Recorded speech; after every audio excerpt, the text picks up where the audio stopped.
All right, then we get to the corners here at 9 and 10.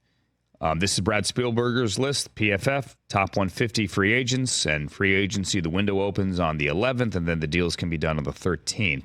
It is a really good year for corners in at least the top half of the draft. Wiggins, Arnold, Mitchell, take your pick here. There are others as well.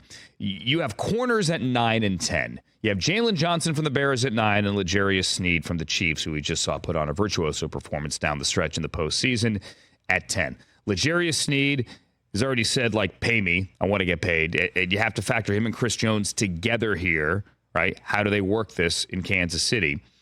Jalen Johnson at 9 has made it clear going back to last year in camp that he wants a new deal. But, Brad, there are others who turn on the tape and say that Jalen talks a bigger game than he plays.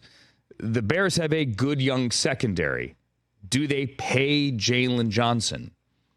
And I think you saw they feel that way to a degree, at least with how, going to the deadline, letting him talk to other teams. Obviously, they didn't make a move, and Ryan Poles came out and said he wanted a late first, early second, a pick that gets him a player of that caliber, which didn't come about. So I think it's a franchise tag, and I think Johnson himself recently said on the radio in Chicago wants to be the highest paid corner in the NFL. I'm not sure the Bears view him in the same market. I don't think they do. Yeah, I'm with you. So that one's going to be fascinating. And then L'Jarius Sneed, to me, is a fundamental Chiefs philosophical question where, look at the guy they just played in Charvarius Ward. He was in the same situation a couple of years ago in Kansas City, but they drafted a guy named L'Jarius Sneed. So now you drafted Josh Williams, Trent McDuffie, Shamari Connor, who played some safety this year. That's what they do. They churn these day 3, late day 2 defensive back picks, and I think they want Sneed back, but I wouldn't bet on it.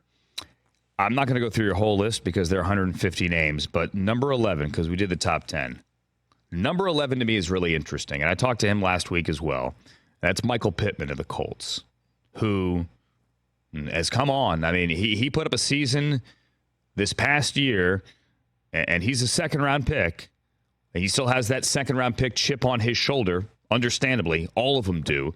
But he put up a season that is up there with Marvin Harrison and Reggie Wayne, his coach, and T.Y. Hilton when it comes to Chiefs all-time history at that position. And the wide receiver position, Mike Evans probably doesn't go anywhere. Is Stephon Diggs cut loose? He's older. Justin Jefferson is going to get a deal. You'd have to think this offseason. Regardless, he can't walk. Where does Michael Pittman fit in all of this?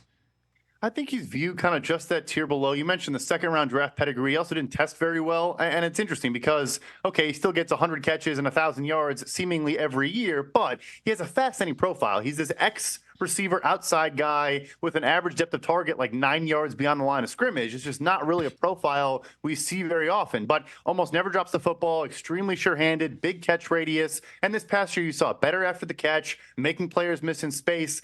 I don't think he's viewed in that tier 1 receiver echelon, but just right below those guys. I still think his deal probably starts with a 2. I just don't know if he gets in the DK Metcalf, Deebo Samuel, 22, 23, 24 million per year we all saw last year. But I don't know. At the same time, 2 guys you mentioned, Justin Jefferson, CeeDee Lamb, you got Brandon Ayuk. That market went down last year. I think it's going to be trending positive again this year. Right, but the other guys here that could truly be free, T. Higgins might stay.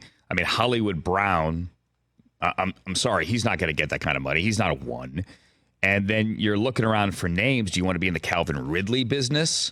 As you point out, that is a true one-and-done deal there. In Jacksonville, they gave up draft capital. He was hit or miss. He was either big game or totally on the side of a milk carton this year. Does somebody get in the Calvin Ridley business?